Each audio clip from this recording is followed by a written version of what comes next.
ನನ್ನ ಹೆಸರು ಪರಮೇಶ್ವರ್ ಅಂತ, ಹೊಳಸಾಲ್ ಮಾಜಿ ಅಧ್ಯಕ್ಷರು. ನಾನು ನಮ್ಮೂರು ಬಂದು ಪರಣಾಮಿಪುರ. ನಾನು ಏನು ಮಾಡೋದು ಅಂದ್ಬಿಟ್ಟು ಊರಲ್ಲಿ ಪಂಚಾಯತಿ ಎಲೆಕ್ಷನ್ ಬಂದಾಗ, ಗ್ರಾಮ ಪಂಚಾಯತಿ ಎಲೆಕ್ಷನ್ನು 2015ರಲ್ಲಿ ಕಾಂಪೀಟ್ ಮಾಡಿದೆ. ಆವಾಗ ಲೇಡೀಸ್ ಆಗಿತ್ತು. ನಮ್ಮ ಶ್ರೀಮಂತಿಯವರು ಚಿಕ್ಕಯ್ಯಮ್ಮವರು ನಿಲ್ಲಿಸಿದಾಗ ಮೊದಲು 186 ಓಟು ಲೀಡಲ್ಲಿ ನನ್ನ ಜನ ಆಯ್ಕೆ ಮಾಡಿದ್ರು. ಆವಾಗ ನಾನು ಮಾದೇವಪ್ಪ ಸಾಹೇಬರು PWD ಮಿನಿಸ್ಟರ್ ಆಗಿದ್ದರು. ಆ ಸಂದರ್ಭದಲ್ಲಿ ನಾನು ನಮ್ಮ ಗ್ರಾಮಕ್ಕೆ ಸುಮಾರು SCP TSP ರಸ್ತೆಗಳದ್ದು ಎಲ್ಲ ಕೆಲಸಗಳ ಸಾಹೇಬರು ಮಾಡಿಕೊಟ್ಟು ನಮ್ಮ ಪತ್ನಿಯವರು 2015ರಲ್ಲಿ ಮೊದಲು ಗ್ರಾಮ ಪಂಚಾಯತಿ ಎಲೆಕ್ಷನಲ್ಲಿ ಜಯ ಸಾಧಿಸಿ, ನಮ್ಮ ಗ್ರಾಮದಲ್ಲಿ ಹಿಂದೆ ಇದ್ದಂಥ ಮೆಂಬರ್ಗಳು ಯಾವುದೇ ಕೆಲಸ ಕಾರ್ಯಗಳು ಮಾಡದೇ ಇರೋ ಸಂದರ್ಭದಲ್ಲಿ ನಾನು ನಮ್ಮ ಗ್ರಾಮದಲ್ಲಿ ಮಾದೇವಪ್ಪ ಸಾಹೇಬರ ಒಂದು ಕೃಪಾ ಕಟಾಕ್ಷದಿಂದ ನಮ್ಮ ಗ್ರಾಮದ ಅಭಿವೃದ್ಧಿ ಕೆಲಸಗಳು, ರಸ್ತೆಗಳು, ಚರಂಡಿಗಳು ಮತ್ತು ಅಂಗನವಾಡಿ, ನಮ್ಮಲ್ಲಿ ಒಂದು 40-50 ವರ್ಷದಿಂದ ಅಂಗನವಾಡಿ ಇರಲಿಲ್ಲ. ಅಂಥ ಸಂದರ್ಭದಲ್ಲಿ ನಾನು ಅಂಗನವಾಡಿ ಬೇಕಲೇಬೇಕು ಅಂದ್ಬಿಟ್ಟು ನಾವು ತಾಲೂಕ್ ಪಂಚಾಯತಿಂದ ಅನುದಾನ ತಂದು ಅಂಗನವಾಡಿ ಮಾಡಿಸ್ಕೊಟ್ಟೆ ನಮ್ಮ ಗ್ರಾಮದಲ್ಲಿ. ಮತ್ತು ರಸ್ತೆಗಳ ಅಭಿವೃದ್ಧಿ, ಚರಂಡಿಗಳ ಅಭಿವೃದ್ಧಿ ಮಾಡೋದು. ಪಂಚಾಯತಿಯಿಂದ ಸಾಕಷ್ಟು ಕಂಬಗಳಿಗೆ ಅನುಮೋದನೆ ತಗೊಬಂದು ಕಂಬಗಳಾಕಿಸಿ, ಮತ್ತು ಕುಡಿಯೋ ನೀರು. ನಂದು 2020 ಡಿಸೆಂಬರ್ ಮೊದಲನೇ ಬಾರಿ. ಆಮೇಲೆ ನಂತರ ನಮ್ಮ ಮನೆಯವ್ರದ್ದು ಅವಧಿ ಮುಗಿದ ಮೇಲೆ ನಂತರ ನಾನು ಕಾಂಪೀಟ್ ಮಾಡಿದೆ. ಆಗ 2020 ಡಿಸೆಂಬರ್ 31ರಲ್ಲಿ ಜಯ ಸಾಧಿಸಿ, ಮೊದಲನೇ ಬಾರಿ ನಮ್ಮ SC ಒಂದು ಅಧ್ಯಕ್ಷರದ ಒಂದು ಇದ್ದಾಗ, ಮೀಸಲಾತಿ ಇದ್ದಾಗ ಮೊದಲ ಬಾರಿ ನಾನು ಆಯ್ಕೆ ಮಾಡೋಕ್ಕಾಗಲಿಲ್ಲ.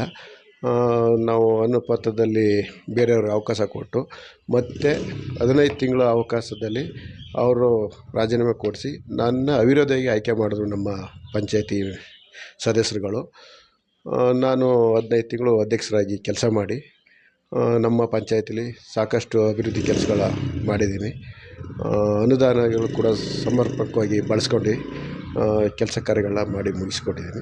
ನನಗೆ ತೃಪ್ತಿ ಇದೆ, ಕೆಲಸ ಮಾಡಿದ್ದೀನಿ ಅಧ್ಯಕ್ಷರಾಗಿ ಅನ್ನೋದು ಒಂದು. ಯಾವುದೇ ಥರದ ಲೋಪದೋಷಗಳಾಗಲಿ, ಇನ್ನೊಂದಾಗಲಿ ಮತ್ತೊಂದಾಗಲಿ ಮಾಡಿಲ್ಲ.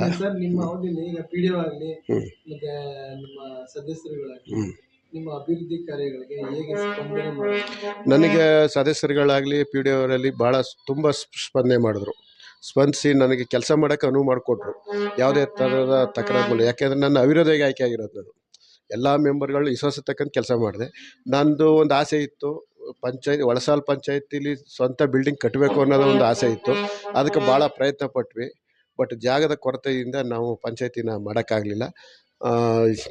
ಈಗ ಮತ್ತು ಅಲ್ಲಿ ಒಂದು ಕಾವೇರಿಪುರ ನನ್ನ ವಾರ್ಡಲ್ಲೇ ಒಂದು ಜಾಗನ ಗುರ್ಸಿದ್ದೀವಿ ಇವಾಗ.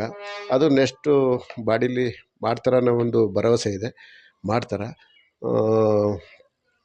ಮತ್ತು ನಮ್ಮ ಒಂದು ನಂದು ಅವಧಿ ಮುಗಿದ ನಂತರ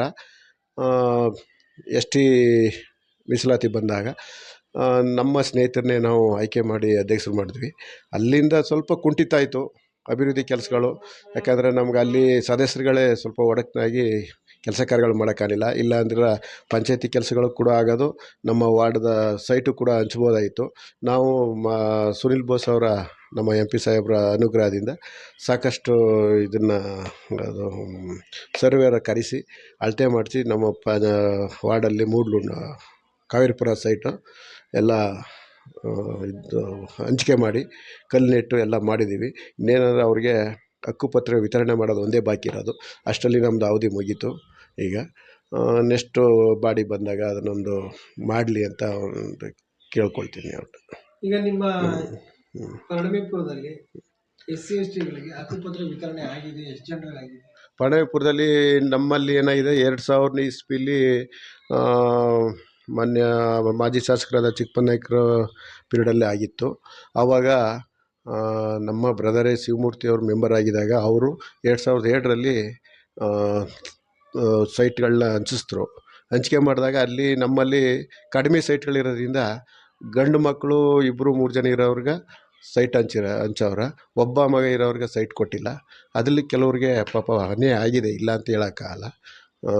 ಸೈಟ್ ಹಂಚಿಕೆ ಮಾಡೋಕ್ಕಾಗಲಿಲ್ಲ ಸಮರ್ಪಕವಾಗಿ. ಈಗ ಹೆಂಗೋ ಅದರಲ್ಲಿ ಸುಮಾರು ಜನ ಮನೆ ಕಟ್ಟೋರೆ, ಸುಮಾರು ಜನ ಖಾಲಿ ನಿವೇಶನ ಆಗಿ ಉಳಿದಿದೆ. ಸುಮಾರು ಜನಕ್ಕೆ ಎಲ್ಲೋ ಕುಟುಂಬಗಳು ಒಂದೇ ಮನೆಯಲ್ಲಿ 2-3 ಜನ ಸಂಸಾರ ಮಾಡೋಂಥ ಪರಿಸ್ಥಿತಿ ಇದೆ. ನಮಗೂ ಜಾಗದ ಕೊರತೆ ಇದೆ.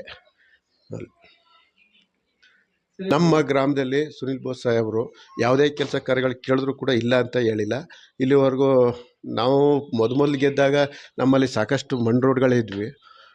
ಈಗ ನಾವು 10 ವರ್ಷದಿಂದ ಈಚೆಗೆ ನಾವು ಗೆದ್ದ ಮೇಲೆ ಸಾಹೇಬರು PWD ಮಿನಿಸ್ಟರ್ ಆಗಿದ್ದಾಗ ಮಾದೇವಪ್ಪ ಸಾಹೇಬರು ಆವಾಗ ನಮ್ಮ ಗ್ರಾಮದಲ್ಲಿ ಎಲ್ಲ ರಸ್ತೆಗಳು, ನಮ್ಮ SC ಜನಾಂಗದ ರಸ್ತೆಗಳಾಗಿರ್ಬೋದು ಮತ್ತು ಜನರಲ್ ಬೀದಿ ರಸ್ತೆ ಆಗಿರ್ಬೋದು, ಎಲ್ಲ ಬೀದಿಗೂ ಕಾಂಕ್ರೀಟ್ ರಸ್ತೆಯನ್ನು ಮಾಡಿಕೊಟ್ಟವ್ರೆ. ಅದ್ರಲ್ಲಿ ಎರಡು ಮಾತಿಲ್ಲ. ನಮ್ಗೆ ತುಂಬ ಸ್ಪಂದಿಸಿ ಸುನಿಲ್ ಬೋಸ್ ಅವರು ಕೆಲಸ ಮಾಡಿಕೊಡ್ತಾರೆ. ಯಾವುದೇ ಕೆಲಸ ಕೇಳಿದ್ರು ಕೂಡ ಇಲ್ಲ ಅನ್ನೋ ಮಾತೇ ಇಲ್ಲ. ಅಂಬೇಡ್ಕರ್ ಭವನ ಕೂಡ ಇರಲಿಲ್ಲ, ಅದಕ್ಕೂ ಕೂಡ ಅನುದಾನ ಬಿಡುಗಡೆ ಮಾಡಿ ನಾವು ಇನ್ನೇನು ಫಿನಿಶಿಂಗ್ ಹತ್ರ ಬಂದಿದೆ. ಇನ್ನು ಸ್ವಲ್ಪ ದಿನ ನಮ್ಮ ಪಂಚಾಯತಿಲಿ ಬಗೆಹರಿಸೋದು ಆಗದೇ ಇರೋಂಥ ಸಮಸ್ಯೆ ಯಾವುದೂ ಇಲ್ಲ. ಯಾಕೆಂದರೆ ನಾವು ಎಲ್ಲ ಎಜುಕೇಟೆಡ್ ಪರ್ಸನ್ನೇ ಗೆದ್ದಿದ್ದು. ಎಲ್ಲ ಕೆಲಸಗಳು ನಾವು ಎಲ್ಲ ಸಮಸ್ಯೆನೂ ಬಗೆಹರಿಸ್ಕೊಂಡು ಕೆಲಸ ಮಾಡ್ಕೊಂಡು ಹೋಗಿದ್ದೀವಿ. ಕುಡಿಯೋ ನೀರಿನ ಯಾವ ಥರ ವ್ಯವಸ್ಥೆ ಮಾಡಿದ್ದೀರಾ ಜನರಿಗೆ? ಸರ್, ಕುಡಿಯೋ ನೀರಿಗೆ ನಮಗೆ ಅಲ್ಲಿ ಎಲ್ಲಿ ಯಾವ ಗ್ರಾಮದಲ್ಲಿ ಸಮಸ್ಯೆ ಇರುತ್ತಾ ಆ ಗ್ರಾಮದಲ್ಲಿ ಇಮಿಡಿಯೇಟ್ಲಿ ಅಧ್ಯಕ್ಷರು ಮತ್ತು PDO ಅವರು ಸ್ಪಂದನೆ ಮಾಡಿ ನೀರನ್ನ ವ್ಯವಸ್ಥೆ ಮಾಡಿಕೊಟ್ಟಾರೆ.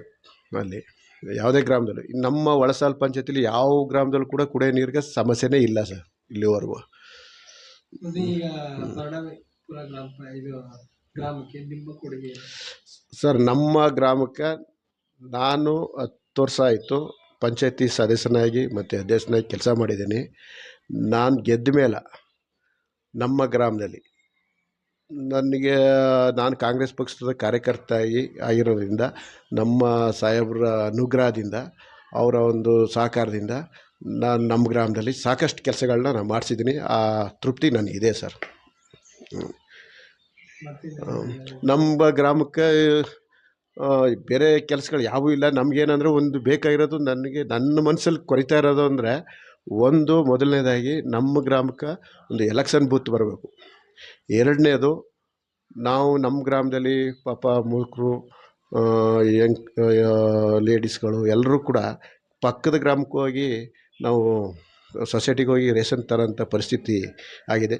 ಅವೆರಡು ಕೆಲಸನ ನಾವು ನಮ್ಮ ಗ್ರಾಮದಲ್ಲೇ ಆಗಬೇಕು ಅಂತ ನಮ್ಮ ಮಾದೇವಪ್ಪ ಸಾಹೇಬ್ರ ಮತ್ತು ನಮ್ಮ ಸುನಿಲ್ ಬೋಸ್ ಅವ್ರ ಸಾಹೇಬ್ರಿಗೂ ಕೂಡ ಈ ಮೂಲಕ ಕೇಳ್ಕೊಳ್ತೀನಿ. ಅವೆರಡು ಕೆಲಸ ನಮ್ಗೆ ಆಗಬೇಕು. ಈಗ ನಿಮ್ಮ ಅವಧಿಯಲ್ಲಿ ಇನ್ನೊಂದೆರಡು ಅಭಿವೃದ್ಧಿ ಕೆಲಸ ಆಗಬೇಕು ಅಂತ ಏನಾದ್ರು ಪೆಂಡಿಂಗ್ ಉಳಿದ? ಸರ್, ಸದ್ಯಕ್ಕೆ ಎಲ್ಲ ಕೆಲಸಗಳಾಗಿದೆ, ಯಾವುದೂ ಇಲ್ಲ. ಇವಾಗ ಇನ್ನೊಂದು 70 ಲಕ್ಷ ರೂಪಾಯಿ ಕೆಲಸ ನಮಗೆ ಪ್ಯಾಕೇಜ್ ಕೊಟ್ಟಿದ್ದಾರೆ ನಮ್ಮ ಗ್ರಾಮಕ್ಕೆ. ಅದು ಅಪ್ರೂವಲ್ ಆದ ತಕ್ಷಣ ಕೆಲಸ ಫಿನಿಶಿಂಗ್ ಆಗುತ್ತೆ. ಸಣ್ಣ ಪುಟ್ಟ ರೋಡ್ಗಳಿದೆ. ಆ ರಸ್ತೆ ಮುಗೀತು ಅಂದರೆ ಬೇರೆ ಯಾವ ಕೆಲಸವೂ ಇಲ್ಲ ಸರ್ ನಮ್ಮ ಗ್ರಾಮದಲ್ಲಿ. ಈಗ ಎಲ್ಲ ಗ್ರಾಮಗಳಿಗೂ ಅನುದಾನಗಳನ್ನ ಕೊಡ್ತಾರೆ. ಈಗ ನಿಮ್ಮ ಗ್ರಾಮಕ್ಕೆ ಏನಾದ್ರು ಅನುದಾನ ಕೊಟ್ಟಿದ್ದಾರೆ? ಈ ಸಾಲಿನಲ್ಲಿ ಕೊಟ್ಟಿಲ್ಲ ಸರ್, ಈಗ ಕೊಡ್ಬೋದು ಸರ್. ಈಗ ನೆಕ್ಸ್ಟ್ ಬರೋಂಥ ಈಗ ಬಜೆಟ್ ಮೊನ್ನೆ ಮುಗಿದಿದೆ. ಬನ್ನೂರು ಕ್ಷೇತ್ರ ಎಲ್ಲ ಕಡೆ ಆಗಿದೆ.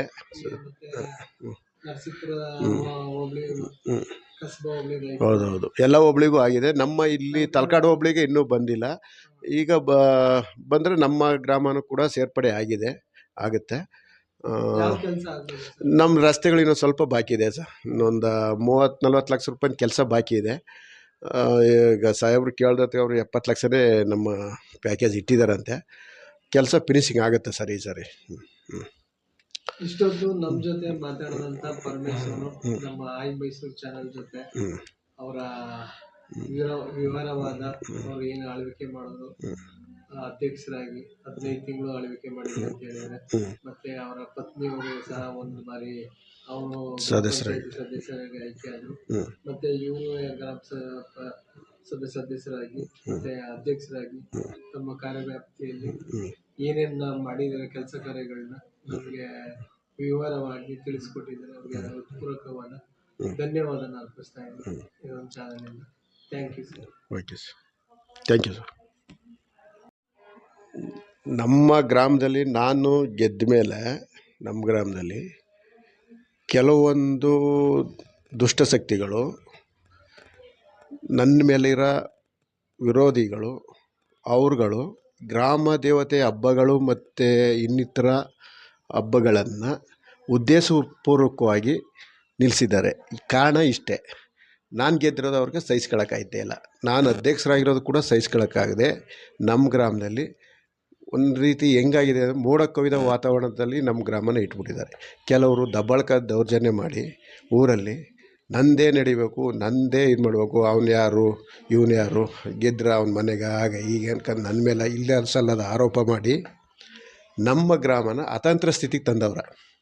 ಅದನ್ನು ಸರಿಪಡ್ಸೋಕ್ಕೆ ಆಗದೇ ಇರೋಂಥ ಒಂದು ಸಮಸ್ಯೆ ಆಗಿದೆ. ಅದೊಂದು ನನಗೆ ಮನಸ್ಸಲ್ಲಿ ಕಾಡ್ತಾ ಇದೆ.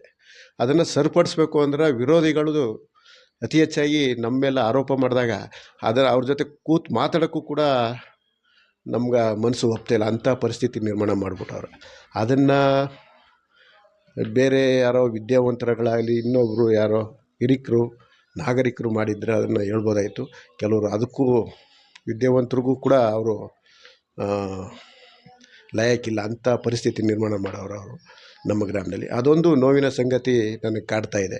ಇದೊಂದು ಉದ್ದೇಶಕ್ಕೆ ನಾನು ಈ ಸಾರಿ ಎಲೆಕ್ಷನ್ಗೆ ಯಾರು ಕಾಂಪೀಟ್ ಮಾಡ್ತಾರೆ ಮಾಡಲಿ, ಅವರು ಗೆದ್ದು ತೋರಿಸ್ಲಿ ಅಂದ್ಬಿಟ್ಟು ನಾನು ಪಂಚಾಯತಿ ಎಲೆಕ್ಷನ್ನಿಂದ ಚುನಾವಣೆಯಿಂದ ದೂರ ಇದ್ದೀನಿ. ಇದನ್ನು ವಿಪರೀತ ಒಂಥರ ಏನಾಗಿದೆ ಅಂದರೆ ಒಂಥರ ನಮ್ಮೂರಲ್ಲಿ ಹೇಳ್ಕೊಳ್ಳೋಕ್ಕೆ ಆಗಲ್ಲ, ಅಂಥ ಪರಿಸ್ಥಿತಿನ ನಿರ್ಮಾಣ ಮಾಡವ್ರೆ. ಅದು ಭಾಳ ನೋವಿದೆ ನಮಗೆ.